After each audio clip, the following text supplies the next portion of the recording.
आदिवासी उन्नती सेवा मंडळ शिक्षक व शिक्षकेतर कर्मचाऱ्यांच्या पतसंस्थेच्या वतीने दिवाळीच्या निमित्त सर्व सभासदांची दिवाळी आनंदात जाण्यासाठी संचालक मंडळाने सर्व सभासदांना 5 किलो तेल 5 किलो साखरेचे वाटप आदिवासी उन्नती सेवा मंडळाचे विश्वस्त तथा अमृतसागर दूध संघाचे चेअरमन माजी आमदार वैभवरावजी पिचड यांच्या हस्ते अकोले कॉलेज येथील KB दादा हॉलमध्ये केले। यावेळी कार्यक्रमाचे अध्यक्ष म्हणून अकोला कॉलेजचे प्राचार्य भास्करराव शेळके उपस्थित होते। पतसंस्थेला यंदाच्या वर्षात झालेल्या नफ्यातून या वस्तूंचे वाटप करण्यात येत असल्याचे मत यावेळी पतसंस्थेचे चेअरमन सुधीर कानवडे यांनी सांगितले। सभासदांनी काढलेले कर्ज व उत्तमरित्या केलेली कर्जफेड यामुळे पतसंस्था ऊर्जित अवस्थेत आलेली आहे।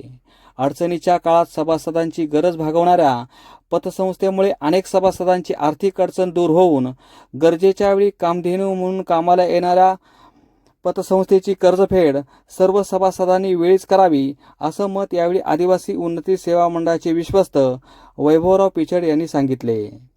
कार्यक्रम प्रसंगी अकोले तालुका एज्युकेशन संस्थेचे अध्यक्ष सुनील दातीर, प्राचार्य भास्करराव शेळके, आदिवासी उन्नती सेवा मंडळाचे अध्यक्ष भरतराव घाणे, खजिनदार पांडुरंग खाडे, संचालक सुनील सारोक्ते, भरत घोरपडे, सर्व मुख्याध्यापक, शिक्षक, शिक्षिका, शिक्षकेतर कर्मचारी उपस्थित होते।